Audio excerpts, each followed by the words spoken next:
Cuando se creó la Universidad Francisco Marroquín, nunca fue concebida como una institución educativa en sí, sino como un ideal, como una causa y como un poderoso agente de transformación. Esta es la diferencia entre la UFM y cualquier otra. La academia es el vehículo, claro, pero no el destino de lo que hacemos. Desde su primer día de vida hasta este preciso momento, la Universidad Francisco Marroquín ha existido para encontrar y nutrir mentes brillantes y para plantar en ellas la urgencia de preguntar, argumentar, transformar y elevar la realidad que les rodea. Nos urge la obligación de cuestionar los dogmas, sean del tipo que fueren. Nos rebelamos contra las tradiciones. Vivimos para crear nuestro propio destino, no para seguir mecánicamente reglas impuestas por otros. Existimos para forjar nuestros propios pensamientos, no para creer a ciegas en los hallazgos de terceros, por sublimes que parezcan. Creemos en el individuo, único con capacidad de pensar, razonar y actuar. ¿Por qué? ¿Cómo? ¿Qué pasaría si? Este es el inicio más frecuente de las conversaciones en nuestras aulas. Creemos que no hay herramienta más poderosa que las preguntas, ni fuerza capaz de doblegar las ideas. Por eso no nos interesan las respuestas prefabricadas. Para nosotros, no hay verdades absolutas. Creemos en la libertad como en nuestra brújula y en la responsabilidad como en nuestro norte. Nos inspiran los ideales y acciones de pensadores, maestros y fundadores, individuos que han transformado la historia. Nos consume buscar, encontrar y acompañar a jóvenes mentes en su búsqueda personal y dotarlas de las herramientas para que al cambiar su destino, alteren la historia y empujen adelante a su comunidad, a su país y a su planeta. Estas no son simples palabras. Llevamos 50 años actuando. ¿Tienes alguna pregunta?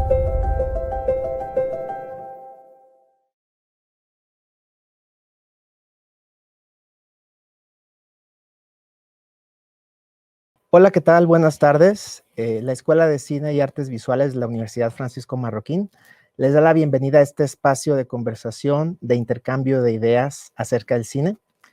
Soy Edgar Barrón, productor mexicano y profesor visitante en la Escuela de Cine y Artes Visuales de la UFM. Y bueno, para mí es un gusto dar la bienvenida a este conversatorio a Juan Pablo Bonilla, que es cinefotógrafo colombiano y también profesor visitante de la Escuela de Cine y Artes Visuales. Bienvenido. ¿Cómo estás, Juan Pablo? Hola, Edgar, muchas gracias. Muy bien. Vale, Muy bueno. contento aquí en la universidad. Bueno, rápidamente voy a leer la semblanza de nuestro invitado. Juan Pablo Bonilla, director de fotografía colombiano, ha participado en cortometrajes y largometrajes, tanto documentales como de ficción, series de televisión, publicidad y series web, como director de fotografía en Colombia y en México.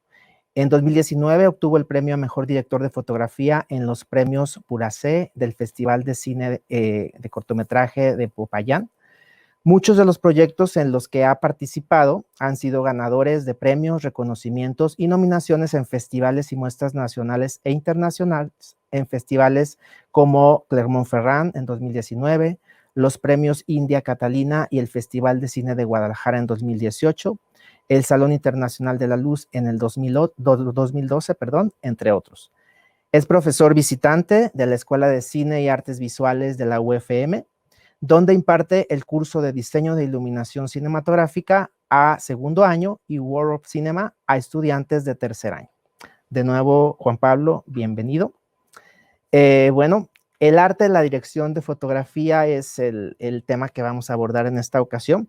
Y bueno, a mí me gustaría empezar con una pregunta muy básica quizás, pero bueno, ¿a qué nos referimos cuando decimos o cuando hablamos de la fotografía en las películas?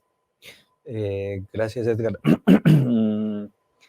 Yo siempre eso lo pienso para, digamos, para mi facilidad en términos comparativos con la dirección de arte. Y entonces la comparación que yo hago es, la dirección de arte básicamente es todo lo que tú ves en la pantalla, Ujú. Cualquier elemento que tú veas en la pantalla, lo que sea, hace referencia básicamente a la dirección de arte. El cómo lo ves.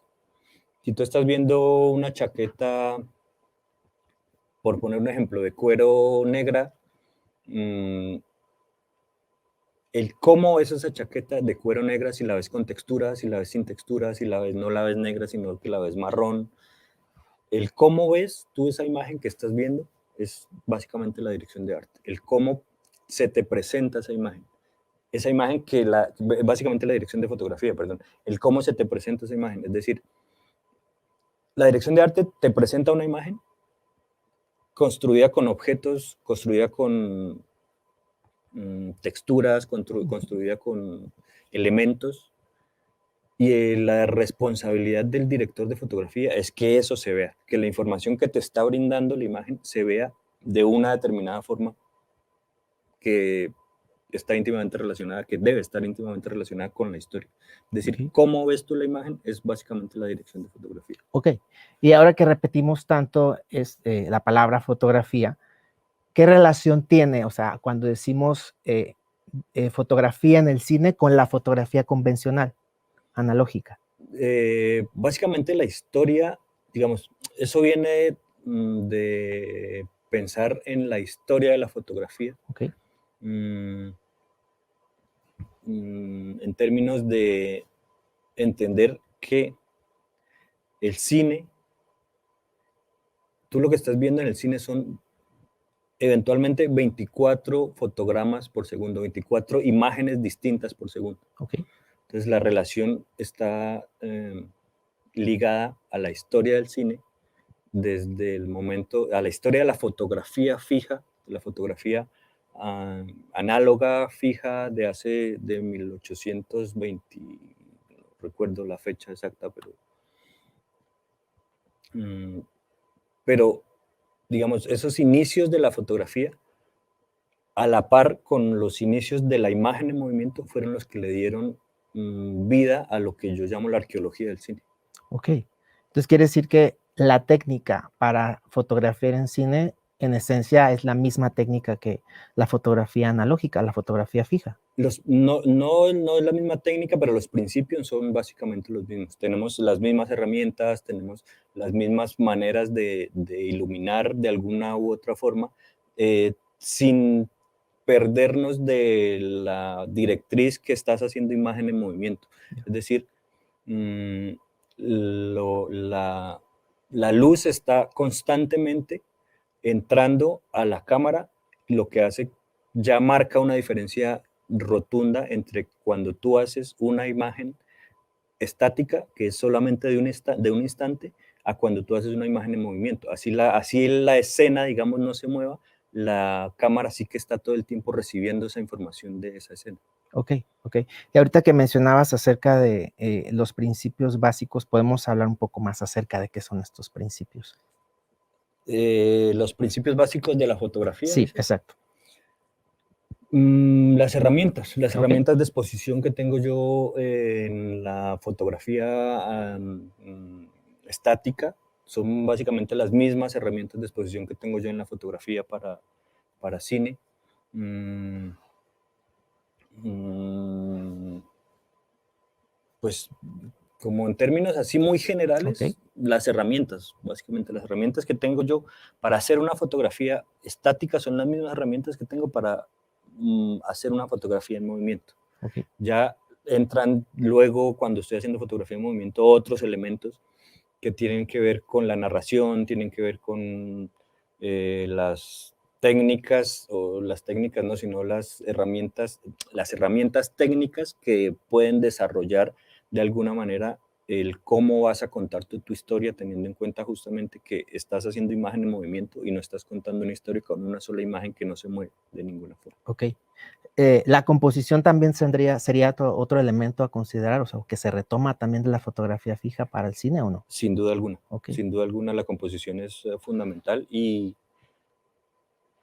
tiene que ver también mucho con la forma en que tú vas a narrar. O sea, volvemos al tema de la diferencia entre hacer una fotografía estática en la que tú vas a narrar una imagen en la que tú vas a narrar algo, o vas a contar algo, o vas a mostrar algo con una imagen que no se te va a mover para nada, versus, digámoslo así, con una imagen que de alguna manera se está moviendo y tiene un movimiento interno que viene del movimiento de la luz, o viene del movimiento de los actores, o viene del movimiento de la cámara, Ok, pero digamos, en términos de composición, los principios siguen siendo también los mismos. vale.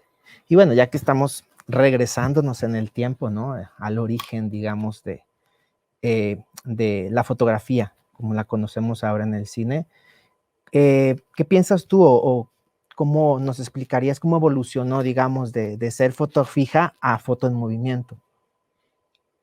Yo creo que lo que te decía ahora de lo que yo llamo la arqueología del cine viene básicamente de tres elementos. Uno es la necesidad del ser humano de la pervivencia de las imágenes, que si uno se pone a pensar en, en retrospectiva, pues tiene que llegar a las cuevas de Altamira o mucho antes, desde que el ser humano empezó a pintar cuevas o a pintar, eh, a, a- a buscar esa necesidad de la pervivencia de la imagen, por un lado. Por otro lado, la necesidad también de mantener la sensación de movimiento, que también viene de la misma pintura rupestre. Uno veía, no sé, se me ocurre en ese momento bisontes con 6 patas o con 8 patas. Viene de esa misma necesidad de mostrar, de registrar y de mantener la, la sensación de movimiento. Ujú. Entonces ahí estamos hablando ya de historia de la fotografía y de historia de la imagen en movimiento. Ya. Y yo creo que un tercer elemento fundamental para entender la arqueología del cine es definitivamente la industria, que está íntimamente ligada con la difusión de todas esas imágenes y de todo ese trabajo, digamos, artístico que está detrás de el contar historias o de mostrar algo a través de las imágenes en movimiento. Vale, ok. Ahora, bueno, nos acabas de explicar cómo evolucionó de las fotos fijas a las fotos en movimiento, pero digamos que hasta ese punto todavía estamos hablando de la fotografía sí, la fotografía analógica, que era esta en la que se utilizaban rollos, película para poder captar tanto las imágenes fijas como las en movimiento. Pero ahora, de ese proceso, ¿cómo evolucionó a la parte digital? Que es Ya, lo sí. que actualmente se explota más. Pues el primer intento, bueno, obviamente la televisión tuvo mucho que ver en eso, y de hecho cuando surge la televisión, el cine, muchos sociólogos o gente que estudiaba en general cómo se desarrollaban las sociedades, mm, y muchos filósofos dijeron, la televisión es la muerte del cine. Pero en Ya. realidad no tuvo nada que ver con la muerte del cine, sino que tuvo que ver más con la evolución del cine. Y entonces por allá en el 69 o algo así, por ahí parecido, un señor, bueno, una empresa fabricó el primer CCD, y a partir de fabricar el primer CCD, que si bien seguramente no tuvo mucho éxito, el CCD básicamente es el sensor Ujú. que recibe la luz y transforma la luz en este momento en unos y ceros, para Ok. pensarlo un poco en términos más técnicos. Recibe información lumínica y la convierte en información digital, digámoslo así. Como en el 69, si no estoy mal, se inventaron ese primer CCD, y a partir de ese CCD ya empezaron a surgir las camaritas pequeñas de video, las opciones, digamos, que de alguna manera, entre comillas, democratizaron las posibilidades de contar historias a través de imágenes en movimiento que no tenían necesariamente que ver con con la industria que había detrás de hacer cine en película, en fílmico. Ya, ya, ok. Sí, ahorita estabas mencionando este asunto de que cuando apareció la televisión, mencionaban, ¿no? De que el cine iba a desaparecer, porque ya había este nuevo medio, ¿no? Y yo recuerdo también que en esa transición de hace algunas décadas que iba del cine analógico, ¿no? En película al cine digital, también se decía eso, se decía es que el cine hecho en celuloide va a desaparecer. ¿Pasó? ¿No pasó? ¿En qué punto estamos ahorita? ¿Se siguen haciendo películas con celuloide o ya todo es digital? No, se siguen haciendo en algunos, en Hollywood particularmente hay muchos directores que todavía están haciendo películas con película, con celuloide. Sin embargo, sí que hacer películas con celuloide finalmente te obliga, hacer películas con celuloide en este momento te obliga indiscutiblemente a involucrar lo que sería la cinematografía digital, porque cuando tú ruedas en celuloide, en este momento, inmediatamente revelas esa película, tienes que luego pasarla a digital, y eso se hace a través de escanear, por ejemplo, el negativo, y ya después de que el negativo está escaneado, tú puedes empezar, o empiezas en realidad a trabajar a partir de ahí todo el resto de la cadena de producción hasta llegar incluso a la distribución y a la difusión y a la exhibición, exclusivamente digital. Y por ejemplo, ahorita, ¿cuál dirías que es, o sea, para un poco entenderlo todos, cuál sería la diferencia entre cómo se hacían las películas en el momento analógico donde se filmaba en celuloide ahora? O sea, es realmente, o sea, para que el público también entienda un poco la diferencia de cómo se hace ahora en digital a cómo se hacía antes. Pues antes, digamos, cuando el proceso era 100% analógico, la película se exponía, es decir, yo iba a rodar mi película, rodaba mi película, tenía que estar cambiando a cierto tiempo muy corto, que no llegaba a los 10 minutos, el carrete en el que estaba engranada la película, ese magazine, iba a revelado, luego de ese revelado se hacía una copia en positivo, y esa copia en positivo se montaba en una moviola, que era una herramienta para montaje, entonces había que cortar la película. Cortar así en físico. Cortar literalmente en físico la película. A ver, es como... Tú tienes una cinta, básicamente. Como los rollos de películas, ¿no? Sí, de fotografías, que eran una cinta y entonces sobre eso cortaban y pegaban. Tal cual, sí, exactamente lo mismo. Te ponían una cinta sobre un pedazo de la película y otro. Y luego ese montón de pegues se convertían en rollos más grandes, y esos rollos más grandes se iban a las salas de cine y bueno, se hacían copias de esos rollos más grandes y se iban a las salas de cine, y esas salas de cine tenían proyectores en que engranaban otra vez la película y eso se proyectaba. Vale, ok, va. Y ahora en la era digital, y digamos, en la era ¿cómo digital, funciona? Básicamente todo está... Una analogía para entender un poco, de pronto, digamos, los más jóvenes es posible que no la entiendan, pero trataremos de explicarla, y es definitivamente la diferencia, o la mejor forma de entender esa diferencia está en que hace, no sé, 15 años o más, seguramente más, yo tenía que, para escribir un texto a máquina, yo tenía que digitar cada tecla en una máquina de escribir que movía una palanca y hacía que esa letra quedara impresa en el papel, versus ahora que yo puedo mover de la misma forma, teclear una tecla en un computador y esa tecla va a ir a un archivo, y ese archivo yo en cualquier momento lo puedo borrar o lo puedo poner en rojo, lo puedo poner en verde, o lo puedo poner más grande, o lo puedo poner más pequeño, cosa que no podía hacer yo antes en una máquina de escribir, porque era una máquina absolutamente analógica en la que eso que yo imprimía ahí ya quedaba. Yo podía ponerle digamos, hacer un tachón, digámoslo de esa forma. Ahora, pues ese ejercicio del tachón ya no está. Eso tiene sus consecuencias, obviamente. Ya. Pero bueno, digamos, para quien no conoció las máquinas de escribir, básicamente, pues la diferencia está en que antes todo era absolutamente analógico, absolutamente físico, yo podía tocar la película, yo podía... Mecánico, podríamos decir. Mecánico, Ok, exactamente, ya, absolutamente mecánico, y ahora todo es digital. ya. Yo todo puedo de alguna manera modificarlo antes de tomar decisiones de ciertas decisiones que me permiten modificar un archivo que literalmente es digital, antes de imprimir una película, imprimir entre comillas una película para que sea proyectada. Ok.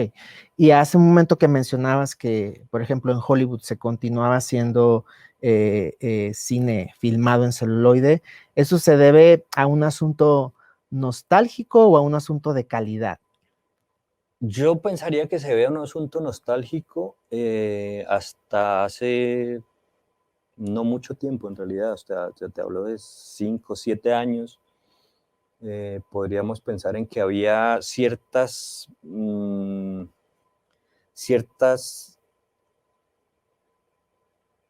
que es que no sé cómo explicarlo, pero como ciertas, digámoslo así, texturas Ujú.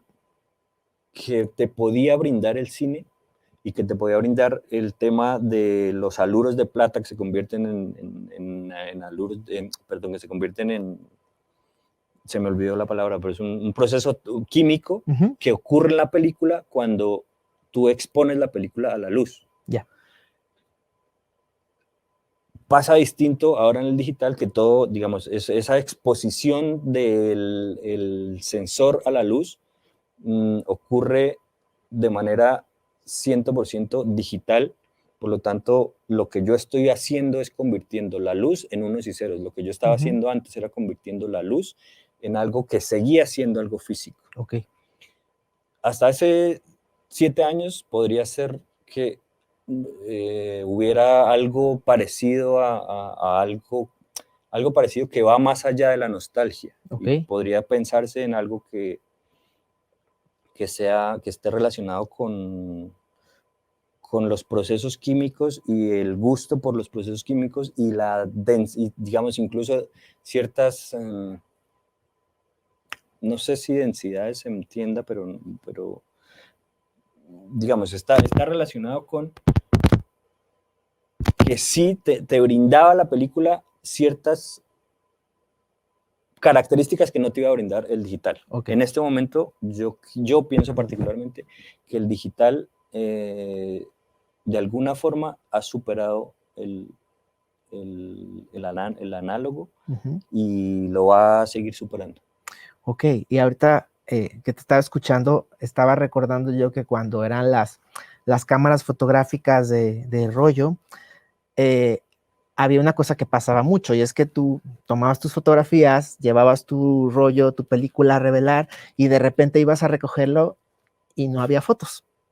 Esto también podía pasar con las películas, con los rollos de película, o sea, para cine. Claro, sin duda. O sea Sin que duda. era aparte De riesgoso en hecho, ese claro, sentido. y de hecho, digamos, el director de fotografía en ese momento era el director de fotografía o el camarógrafo era el único que sabía qué era lo que realmente se estaba filmando. Por Nadie más sabía, por el visor de la por cámara el o visor por... de la cámara. Y Nadie más lo sabía, entonces ese era un personaje absolutamente, digamos, que era como una especie de científico alquímico. digamos que hacer cine entonces, o hacer fotografía de cine en ese momento era como una prueba de fe entonces, o sea, podía salir bien, podía salir mal. Yo creo que sí, de alguna forma sigue siendo una prueba, un acto de Aún fe. en la era digital, Aún en la era ¿crees? digital, porque yo creo que el cine digamos, no podemos enmarcarlo solamente en la posibilidad mm, de lo que estamos viendo, sino que tiene mucho que ver y está detrás de todo eso, todo lo que tiene que ver con la narración. Y yo creo que no siempre, digamos, el hecho de que tengas tú la posibilidad de ver prácticamente cómo te va a quedar tu película, no Ujú. necesariamente cómo te va a quedar tu película ¿En un en la monitor? pantalla, en Sí, el ok, monitor o en la proyección ya. incluso. No necesariamente te da la posibilidad de saber si tu película te va a quedar bien montada o si tu película el público la va a aceptar o no, o si tu película es muy mala o si tu película es muy buena. Entonces yo creo que el acto de fe continúa ahí. Sin embargo, el acto de fe en ese entonces sí que tenía que ver más con cómo está quedando la imagen Ok. y las posibilidades que luego tenían en postproducción, que eran muy limitadas en comparación a lo que puedes tener ahora. Ahora, seguro va a ser muy complicado que no exista película al final del día, Ujú. en este momento, pero es posible que se te borre. Es Ok. decir, es cuando estás haciendo, es posible que se te borre al final del día todo lo que hiciste en el día. O que el Y ha archivo pasado, se dañe, que el ¿no? archivo se dañe exactamente. Exacto. Porque es que no hay nada más inestable que, que la tecnología digital. Es supremamente inestable. Entonces uno lo que hace, digamos, en el set siempre es asegurar con 3 o 4 copias del mismo material. Sí. Y al final del día esas copias se van para distintas partes además. De hecho, por ejemplo, digo, hay algunos países donde las copias digitales, o sea, para conservar las películas, el celuloide, lo que entiendo es que sigue siendo como un material, al menos de archivo, porque tiene una cierta duración, no sé si 100 años, algo así, Mayor que lo digital. que lo Claro. digital, ¿no? Entonces, por ejemplo, en México, para conservar el acervo, lo que hacen es a veces hacer una copia de las películas digitales, hacerlas en celuloide para conservar la imagen, porque a veces, digo, a veces pasa, ¿no? Pensándolo de manera casera, ¿no? Pero pasa que tienes un disco duro, lo dejas de usar, digo, quizás años o algo así, pero cuando lo quieres conectar a una computadora nueva, por ejemplo, ya no lo lee, ¿no? Entonces, supongo que se refiere un poco a eso, ¿no? Pasa también por eso, Ya. definitivamente pasa también por eso. Y sí, eso lo hacen muy comúnmente y las cinematecas las cinematecas y los archivos fílmicos están, yo no sé, me atrevería incluso a decir que están renaciendo de alguna forma con la intención de conservar, Ya. con la intención necesaria, absolutamente necesaria de poder conservar. Y muchas películas en celuloide se están pasando a digital, pero también está pasando lo que tú dices, de pasar películas de digital a celuloide para poderla conservar. Sin embargo, ahorita, digamos, el sistema más usado de conservación se llama LTO, que sigue siendo una cinta, perdón, sigue siendo una cinta física. Lo que pasa es que ahora esa cinta física lo que contiene son unos y ceros. Ok, códigos igual. Códigos binarios venidos de Vale. una computadora que seguramente en 10 o 20 años van a agitar una computadora de hoy para poderla leer. Ya. En cambio, tú una película la sigues viendo. Tú puedes ver fotograma por fotograma de lo que está ahí físicamente. Ok, ahora voy a hacer una pregunta que no sé si va a ser un poco sensible, no sé, pero a ver, según lo que hemos estado hablando, hemos caído muchos en la técnica, digamos, de hacer fotografía, ¿no? Pero ¿en qué momento, y lo pregunto con todo respeto, en qué momento entra la parte artística de un fotógrafo? ¿En qué momento podemos decir esto está haciendo arte, además de tener los conocimientos técnicos? Dice Sebastián Salgado, si no me equivoco, es él el que dice que hoy en día hay un montón de fotógrafos, pero muy pocos artistas. Y tiene toda la razón. Un celular te convierte en fotógrafo, no te convierte en artista. No por tener montones y montones de lápices o lapiceros, una persona cualquiera tiene la capacidad de escribir una novela, por decir, Ok. por poner otro ejemplo. Es posible que una persona con un solo lápiz pueda escribir, tenga la capacidad, porque la capacidad no está en la herramienta, Ok. sino que la capacidad está en tu formación, la capacidad está en lo que tú necesitas contar, la capacidad está en la forma en que tú la vas a contar. Y eso pues obviamente está íntimamente ligado al oficio del fotógrafo. Como a mí me gusta mucho como en México le llaman al director de fotografía, que es cinefotógrafo. Uh-huh. Porque eso yo siento que tiene más sentido en términos justamente de la fabricación de una pieza artística, ¿sí? ¿Qué pasa por entender la narración que la historia necesita? Y la narración que la historia necesita debe estar íntimamente ligada con las herramientas a disposición o las herramientas, ya sea a disposición de la película o las herramientas en general que pueda tener una película de gran presupuesto. Digo, me refiero a las herramientas a disposición en una película de bajo presupuesto o una película de presupuesto reducido, o en general una película de muy alto presupuesto que puede tener la posibilidad de tener todas las herramientas que se le antoje al director o al productor, pero no necesariamente el resultado va a ser una pieza artística. Entonces, básicamente es eso, es cómo tú enfrentas esa narración con las herramientas que tienes, con las herramientas que te brinda y con las herramientas que la historia necesita. Okay. Es decir, si yo quisiera hacer Avatar, es muy complejo que yo pueda hacer Avatar con un celular.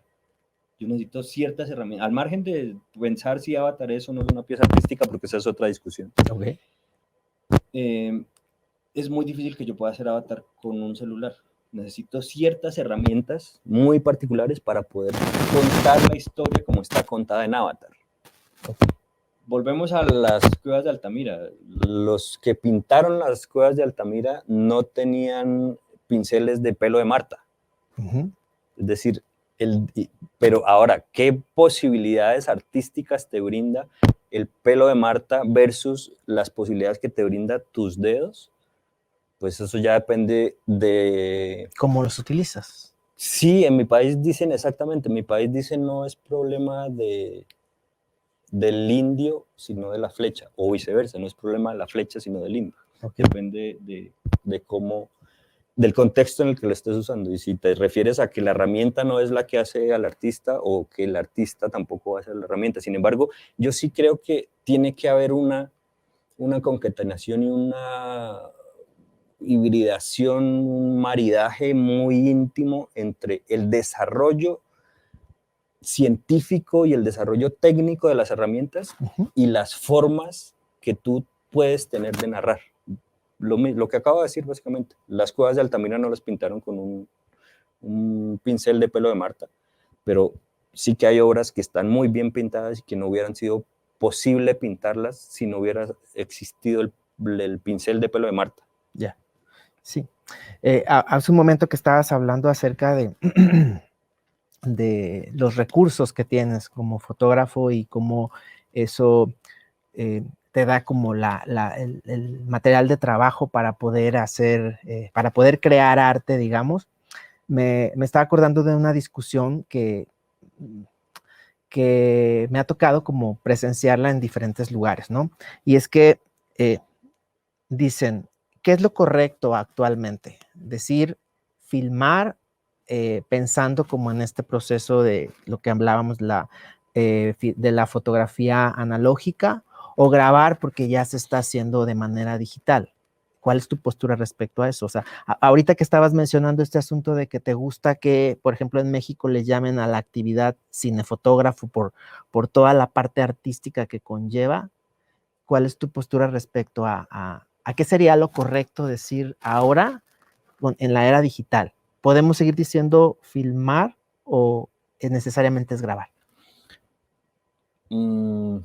Ahora, te voy a retomar un poquito la pregunta desde que me dices, me gusta, que yo digo que me gusta cómo se escucha además y cómo se siente, digámoslo de esa forma, el que te digan cinefotógrafo versus en otros países que te dicen director de fotografía. Lo que pasa es que director de fotografía a mí todavía me sigue sonando un poco ejecutivo, ¿no? Okay. Pero bueno, eso es otra discusión y básicamente es una discusión semántica que a mí particularmente no me interesa. Es decir, no me interesa pensar si nosotros filmamos, si nosotros rodamos, si nosotros grabamos. Es una discusión que no tiene, a mi criterio, ningún sentido y no va a llegar a ningún lado. Da igual si tú filmas, grabas o ruedas. Lo que importa es el resultado. Exactamente, lo importante es qué es lo que estás haciendo. Ok. ¿Sí? Va. Bueno, estamos hablando, para las personas que nos acompañan y se acaban de incorporar a la plática, acerca del arte, la dirección de fotografía. Estamos platicando con Juan Pablo Bonilla, cinefotógrafo colombiano y profesor visitante en la Escuela de Cine y Artes Visuales de la UFM. Y bueno, los invitamos a que si nos están siguiendo por Facebook o por YouTube, nos dejen ahí sus preguntas, que ahorita en un momento las vamos a compartir con Juan Pablo para que nos ayude a contestarlas, ¿va? Bueno, otra pregunta que tenía por aquí es, ¿qué aspectos del cine analógico se mantienen vigentes, hablando de la técnica, ¿no?, en la formación de los directores de fotografía en la actualidad? ¿Qué aspectos se mantienen vigentes en este momento de lo que era la de lo que era Sí, de fotografiar lo que era con... fotografiar analógicamente. En la formación de un fotógrafo, ¿qué se retoma de eso? ¿Qué es lo que, en qué se capacitan? ¿Qué tipo de clases lleva un fotógrafo? Yo creo que en principio deben ser las mismas. Lo que pasa es que lo que yo creo que ha cambiado es la forma en que el resto del crew, el resto de la gente involucrada, digamos, entiende el oficio de la dirección de fotografía. Pero en términos de, digo, más allá, en principio yo soy muy de tratar de rodar con las herramientas que tienes, con las herramientas que te brindan esa posibilidad de contar la historia de una forma particular. Y yo creo que eso está heredado desde que mis abuelos y mis tatarabuelos hacían cine. Digo, no hablo de mi familia en particular, porque mi familia en particular, pues ninguno fue cineasta, sino de mis abuelos cinematográficos, digamos así. Ok.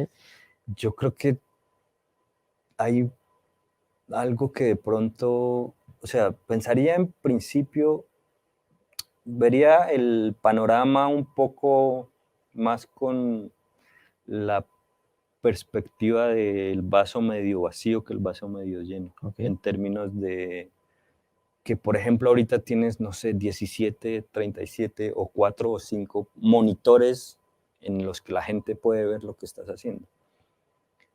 Para mí eso me parece que es un desastre. O sea, se torna en un desastre, no sé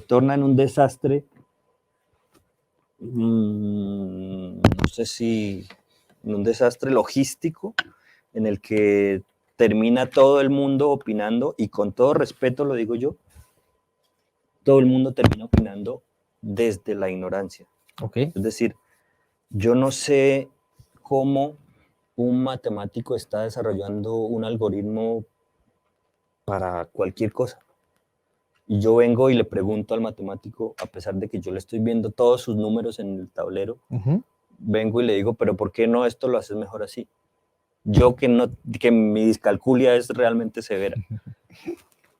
Entonces, yo soy un ignorante absoluto en ese tema, entonces yo no tengo por qué opinar en cómo él está desarrollando su algoritmo.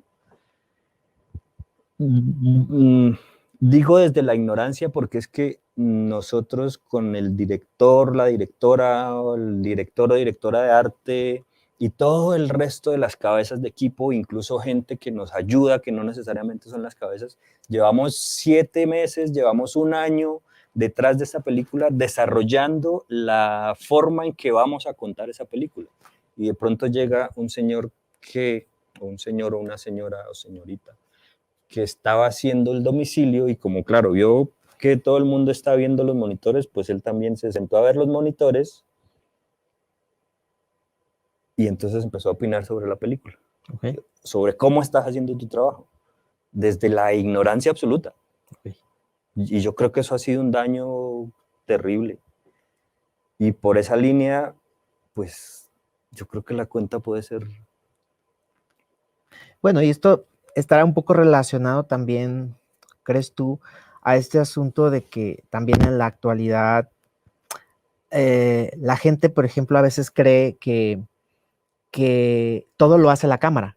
Es decir, alguna vez me tocó en escuchar así a alguien, de este ejemplo que menciona, ¿no?, de alguien que se para en un monitor y empieza a opinar, una persona que ingenuamente dijo, qué bonitas imágenes hace esta cámara o captura esta cámara, tiene que ver un poco con eso también, ¿no? Del desconocimiento o de que todo se lo atribuyen más a la tecnología que a la técnica de la persona que está capturando las imágenes. Sin duda. Al conocimiento, a la técnica, al estudio, definitivamente son herramientas que uno va adquiriendo en el transcurso del aprendizaje constante que debe tener uno como fotógrafo o como creador de imágenes a través del movimiento de las imágenes.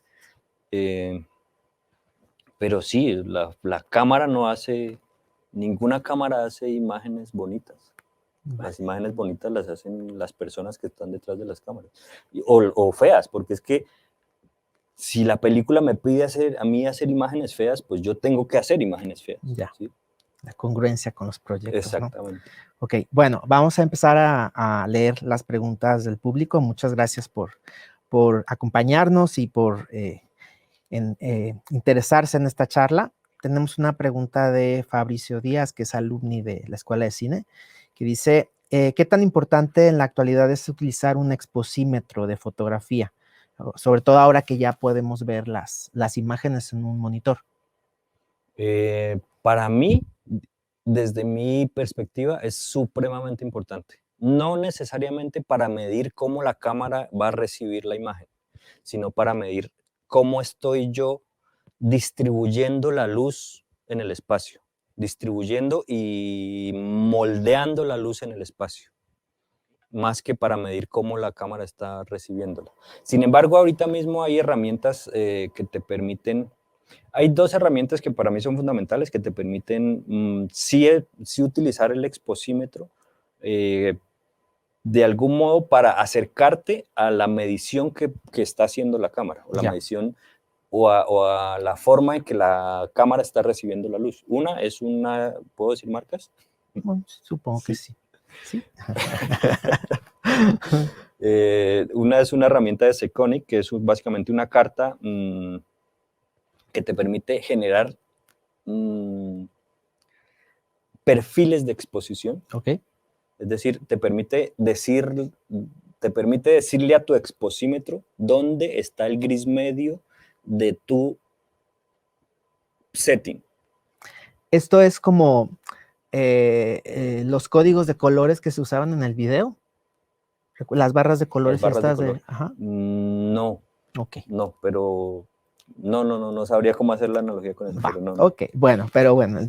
Básicamente es una carta que tiene un montón de parchecitos, okay, de gris, yeah, que tú sobreexpones, subexpones, okay, y luego le dices al software de la empresa, esta es mi exposición, este es mi setting, y el software de la empresa te dice, ok, entonces tu gris medio está 2 pasos más arriba del 18%, hablándolo de manera bruta. Vale. 2 pasos más arriba del 18%. Entonces, te voy a poner en tu exposímetro ese setting de dónde está el gris medio. Y la herramienta definitivamente para exponer bien es el monitor forma de onda, que no todo el mundo lo utiliza, pero es absolutamente fundamental para saber, eso sí, cómo estoy exponiendo, cómo la cámara está recibiendo la luz. Información, ok, va. Hay otra pregunta de Mario García Delgado que dice, ¿cuál es la diferencia entre la dirección de fotografía para televisión y para cine? Yo pensaría que uno que quiere hacer bien las cosas, la respuesta a una pregunta como esa debería ser que ninguna. Ok. Debería ser que ninguna. O sea, tendría que ser la misma técnica, digamos. En principio sí. Va. Sabiendo que tú no vas a ir a una pantalla gigante, ni vas a ir a una plataforma OTT, sino que vas a ir a una televisión abierta, por ejemplo, por decir algo. Pero los principios de la construcción de la imagen deberían ser los mismos. No son los mismos, pero no son los mismos más por la dinámica de cómo se hace la televisión, que todo el tiempo te ponen a correr, que todo el tiempo. En el cine también, pero en el cine tú haces digamos, tú debes tener más control de todo lo que estás haciendo porque vas a ir a una pantalla grande que no vas a tener en un set de televisión en el que te hacen hacer 30 escenas por día, lo cual te obliga, yo por eso hago poca televisión, no me gusta hacer televisión, he hecho, pero poca, porque yo siento que te obliga a perder el control de la dinámica de hacer televisión, te obliga a perder el control de un montón de cosas de las que tú, si estás con la pretensión de narrar a través de las imágenes en movimiento, tienes que tener control. Ok. Ay, tenemos bastantes preguntas de las personas que nos están viendo. Vamos a tratar de contestarlas todas. Paola Pineda pregunta, ¿cuál es tu postura frente a la tendencia que existe y se intensifica de tomar decisiones con respecto a la dirección de fotografía solo porque algo se ve bien? O sea, supongo que se refiere a privilegiar la estética, digamos. No, ninguna, o sea, cero privilegio de la estética. Vale. Lo que tiene que primar definitivamente es la narración. La narración por encima de la estética. Por eso decía yo, si yo tengo que, hace un rato decía, si tengo que hacer una imagen fea, pues es que la imagen, la narración me está pidiendo, la película me está pidiendo que la imagen tenga que ser fea. Si una actriz que es muy bonita, la escena o la película o el cuadro que yo estoy haciendo de esa actriz me está pidiendo de manera narrativa que tengo que hacer ver fea a la actriz, pues yo tengo que desde la fotografía hacerla ver fea. Okay. Y el cuadro torcido y sin ningún tipo de equilibrio o sin equilibrio horizontal, equilibrio aritmético, digámoslo así, dentro del cuadro. Okay. Pero tampoco sin ningún tipo de equilibrio en el color, o sí. O sea, si la imagen, si la narración me dicta a mí, si la película y la forma en que yo estoy narrando la película me dice a mí que tiene que ser una imagen fea, pues yo tengo que aprender a hacer una imagen fea. Okay. Es decir, no podemos hacer películas en las que el 100% de la película sean postales si la película no te está pidiendo 100% postales. Okay. Si un pedazo de la película te está pidiendo postales y el otro pedazo de la película te está pidiendo haz la cosa más fea que tengas en tu mente, pues eso es a lo que hay que hacerle caso. Vale. A cómo estás tú enfrentando desde la estética la narración, desde las herramientas que tienes, la narración, las herramientas narrativas que tienes, cómo estás enfrentando la película. Va, ok. Bueno, estamos cerca del cierre de esta conversación y decía que, afortunadamente tenemos muchas preguntas de público. Voy a leer otra y, como les digo, vamos a tratar de contestarlas todas. Dice Estefanía Campos, ¿qué consejo le darías a los estudiantes interesados en especializarse en la dirección de fotografía? Que lean mucho, que estudien mucho, que se dediquen mucho a estudiar la historia del arte. Pues básicamente eso. Que entiendan las herramientas, además desde el punto de vista, si bien hay que entenderlas desde el punto de vista técnico, hay que entenderlas también desde el punto de vista narrativo. Es decir, volvemos al pincel del pelo de Marta. Una brocha número 10 no me va a hacer lo que me puede hacer un pincel número 2 de pelo de Marta, pero hay cuadros que yo tengo que hacer con la brocha número 10 y hay cuadros que yo tengo que hacer con el pincel número 2 de pelo de Marta. Ok. Va. Aquí tenía una pregunta que, bueno, me recordé ahorita por una del público que te quería hacer hace rato, que además de la técnica, hablando de la formación de los nuevos fotógrafos, ¿no? ¿Qué tipo de preparación debe tener un director de fotografía en la actualidad, además de lo técnico? Yo pienso que tiene que tener una preparación absolutamente integral en términos de lo que, repito lo que acabo de decir, es que tiene que estudiarse toda la historia del arte, tiene que saber la razón de por qué un artista hizo el cuadro más feo, por qué lo hizo más bonito, por qué lo hizo en picado, por qué lo hizo en contrapicado, por qué lo hizo en un plano general o por qué lo hizo en un cuadro muy minimalista y muy íntimo. Tiene que estudiar, básicamente leer mucho. Yo creo que la lectura es absolutamente fundamental. Como herramienta yo también propongo siempre la escritura, porque cuando tú escribes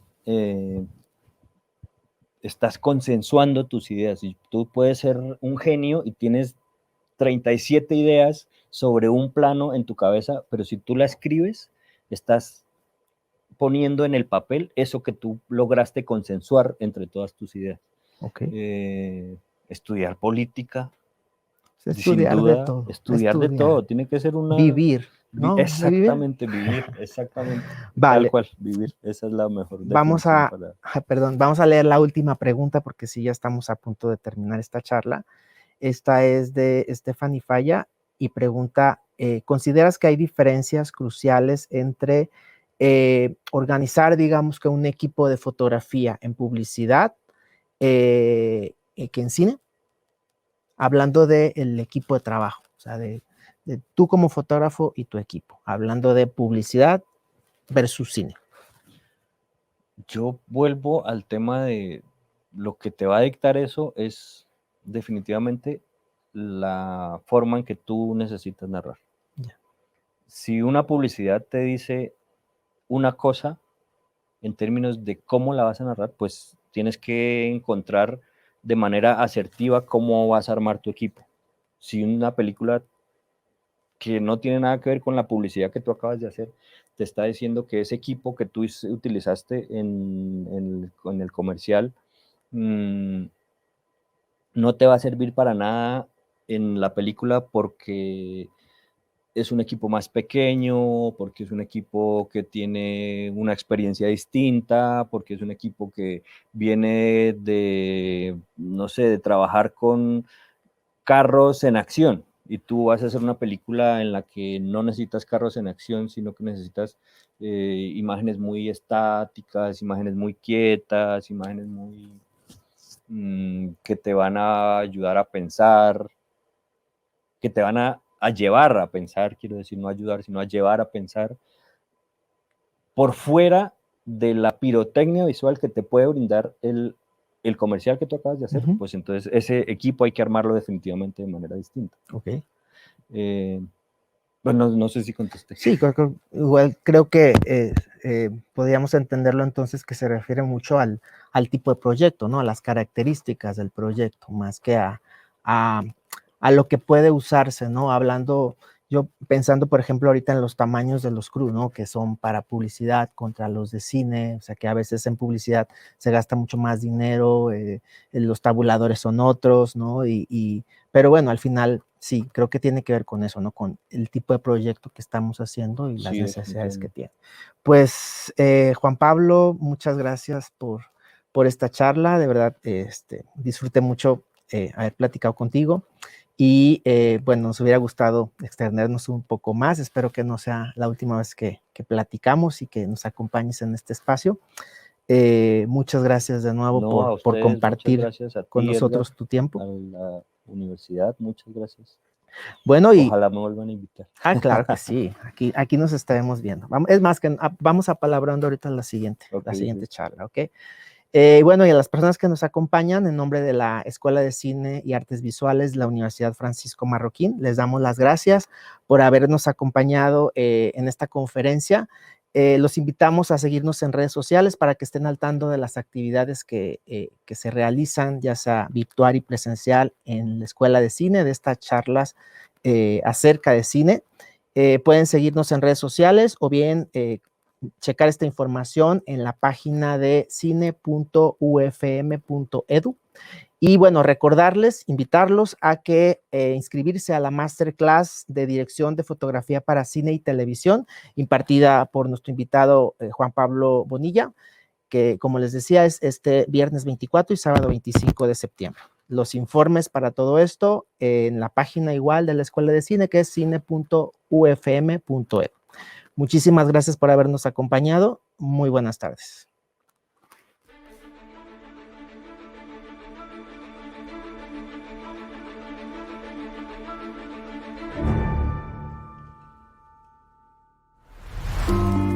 Hoy, el mundo busca cursos en línea. Hoy, el mundo sigue las tendencias del mercado. Hoy, el mundo necesita emprendedores. Hoy más que nunca, el conocimiento se dispersó y la Universidad Francisco Marroquín no cerró. Se multiplicó en diversos hogares.